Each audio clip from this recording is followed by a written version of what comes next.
ആലുവയിൽ വൻ കഞ്ചാവ് വേട്ട. ഭുവനേശ്വറിൽ നിന്നും ഷാലിമാർ എക്സ്പ്രസിൽ കൊണ്ടുവന്ന 20 കിലോയിലേറെ കഞ്ചാവാണ് പിടികൂടിയത്. റെയിൽവേ സംരക്ഷണ സേനയുടെ ക്രൈംബ്രാഞ്ച് വിഭാഗം ട്രെയിനിൽ നിന്നും ഒരു യാത്രക്കാരൻ കൂടുതൽ ബാഗുകൾ പുറത്തെടുക്കുന്നത് കണ്ട് സംശയത്തോടെ പിടികൂടുകയായിരുന്നു. തുടർന്ന് എക്സൈസും രംഗത്തെത്തി. ആലപ്പുഴ കലവൂർ ഷാബൈത്തി വീട്ടിൽ ഷഹൻഷായാണ് പിടിയിലായത്. തുടർച്ചയായി ഇയാൾ ഇത്തരത്തിൽ ഭുവനേശ്വറിൽ നിന്നും കഞ്ചാവ് കൊണ്ടുവരാറുണ്ടെന്ന് ചോദ്യം ചെയ്യലിൽ വെളിപ്പെട്ടു. ഇത് മെയിനായിട്ട് ഒറീസയെന്നാണ് വരുന്നത്. ഒറീസയിൽ നിന്ന് ഇപ്പോൾ ഇയാളെ കൊണ്ടുവരുമായിരുന്നു. ഇപ്പോൾ ആലുവയിൽ വരുമ്പോൾ ഞങ്ങൾ ജോയിൻ ചെയ്യുന്ന സമയത്ത് RPF ക്രൈം ഇൻ്റലിജൻസ് ബ്രാഞ്ച് ആലുവയും എക്സൈസിൻ്റെ ഡിപ്പാർട്ട്മെൻറ്റ് കൂടി ചെക്ക് ചെയ്യുന്ന സമയത്താണ് നമ്മൾ കണ്ട് വലിയ സൂട്ട് കേസിലായിരുന്നു. ഇതിനു മുമ്പും ഇയാൾ പല പ്രാവശ്യം ഇയാൾ കൊണ്ടുവന്നിട്ടുണ്ടെന്ന് പറയുന്നത്.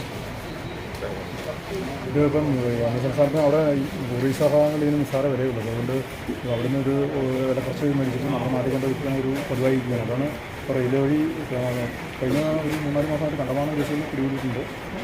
ഇപ്പം അതിന് തുടർച്ചയായിട്ട് നമ്മൾ നടത്തിയ പരിശോധനയിലാണ് ഇന്ന് ഇതുവരെ ഒരു 20 മുകളിൽ ഞങ്ങൾ ഇത് അളവ് നടന്നുകൊണ്ടിരിക്കുകയാണ്.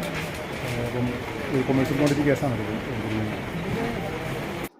ഇയാൾ ആർക്കാണ് കഞ്ചാവ് കൈമാറാൻ ലക്ഷ്യമിട്ടിരുന്നതെന്നുൾപ്പെടെ വിശദമായ അന്വേഷണം നടത്തുമെന്ന് എക്സൈസ് ഇൻസ്പെക്ടർ C. ജോസേവർ അറിയിച്ചു.